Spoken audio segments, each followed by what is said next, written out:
Pack, my name is Vahlkor and welcome to Dauntless. Now for this episode we're going to be talking about the lanterns and how to actually understand what's going on with the lanterns in this game, because as I said before in the previous crafting and aspects video I made, it's kind of hard to clearly understand the lantern mechanic, and I hope that I can shed some light into it and hopefully you guys can understand and learn something from this video. So if you enjoy it, make sure to check out the links in the description where you can find our Discord channel, my Twitter, and if you're not part of the Wolfpack, hit that subscribe button. Alright, so first things first guys, what are lanterns? Lanterns are basically accessory equipment that are meant to supplement your playstyle and the current armor that you're wearing. They provide resistance bonuses, aspects for your armor, and they have an active effect as well. Also at this moment, it doesn't seem like you can actually upgrade lanterns. The way you have to go about it is you have to craft multiple lanterns of the same in order to get the one that you're looking for, or a chance to get the one that you're looking for, which they vary between the quality of resistance and the different kind of aspects you can get. And I want to illustrate that to you. If we come over here, I'm actually gonna show you where you can see what you're getting. So let's find the Sharrock lantern, which is the one that I've been kind of testing around along with the Nasher.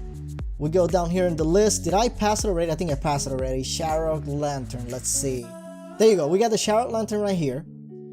Basically, you can see the requirements to craft it. You need Sharrock anger, you get a scorched glass, and you need the Hermanite lantern frame. Now, I'm not gonna go into how to get these items because it's pretty self-explanatory. You just gotta hunt and you gotta gather whatever you need to order to do it.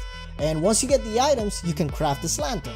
Now, if you look down here in the details, it says craft a random quality lantern with the constitution aspect and a chance for an additional aspect. Now keep in mind guys, there's a lot of aspects in the game. I think there's 17 aspects that you can get, and yeah, I think it's actually 17 at the time of this recording. That could change, it could be more, it could be less in the future, I don't know. But basically what you got to keep in mind is it says a random quality lantern. This part right here talks about the resistance. Like the resistance of this lantern is going to vary within a range of values.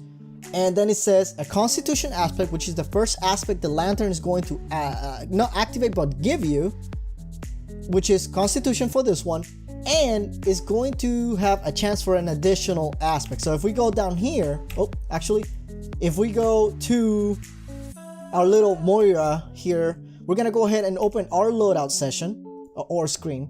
We're gonna find the Sharrock lantern. Right now we have the beginner, and let me illustrate this to you guys. If you go talk to her right now, I have nothing in here. There's nothing. I equip the barrel set and I equip no helmet with the beginner lantern, and that gives me nothing. I have no aspects whatsoever. All right, so we're gonna go to the loadout screen. We're going to go into the lanterns and we're gonna see we have a Sharrock lantern right here. Now look at this. You have 40 resistance, which give me a plus 24 because this one gives me 16. So we got 4 resistance, and it says that the effect is activate and cleanse all negative effects. So that's the effect you're gonna get with this lantern no matter how many times you craft. Now if we go to the second Sharrock one, you see that it has 50 resistance and it gives the same activate effect. And then we have a third one that gives you 38 resistance. So you can see in the kind of like the overview of the lantern, you can see what the effect is and what the resistance is. So if you equip it, you expect to have that, and you see that there's nothing below the lantern that tells you, hey, you have an aspect in this lantern. However, when you go to Moira and you talk to her and you go to the crafting screen, you see that you have constitution. So this aspect is coming from the actual lantern. Now, as you remember from the description, it says that you have a chance for an additional. So I crafted another one to see what I get. So let's go and equip the second one right here, the one that gives me 50. This one gives me constitution and rage. So you see that I have a second aspect, and on top of that I have more resistance.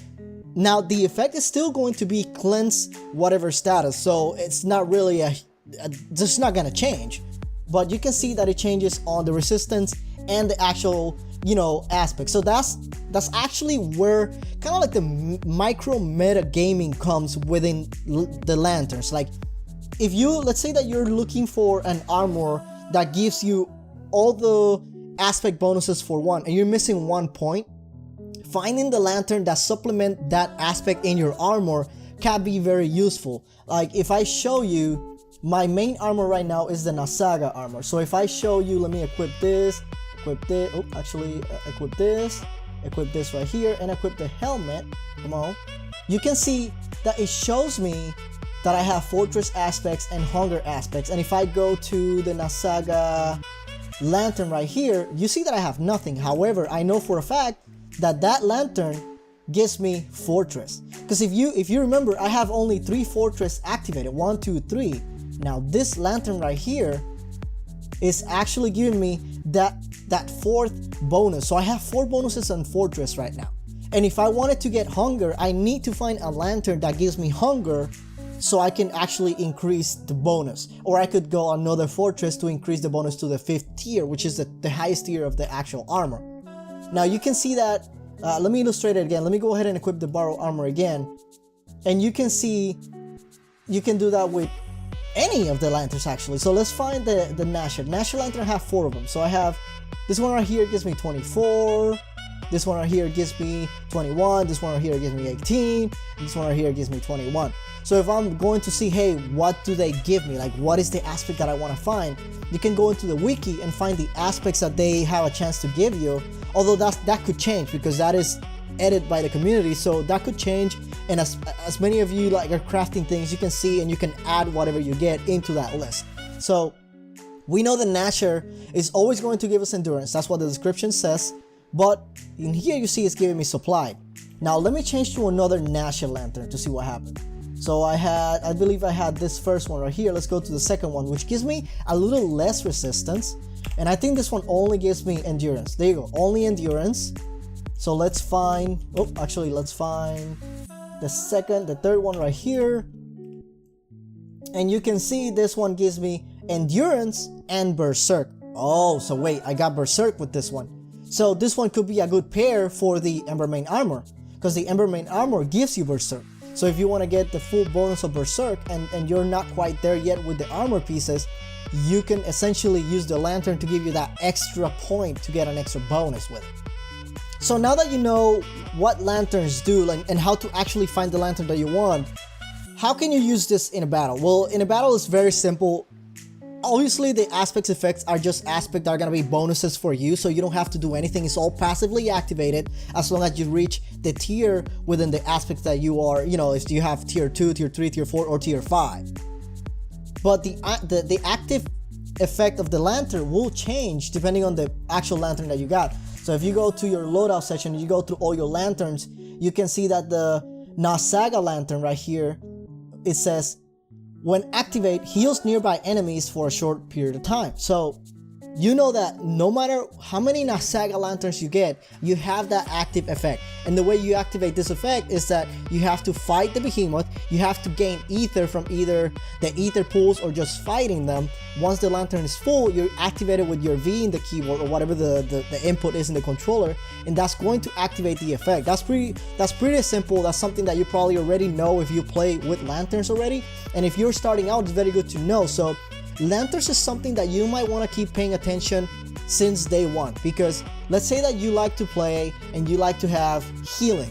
So you can go to the wiki, find the healing lanterns, which there's a couple of them that gives you healing, and then find what aspects they actually give you and try to get the best one for your playstyle or your armor to complement your armor.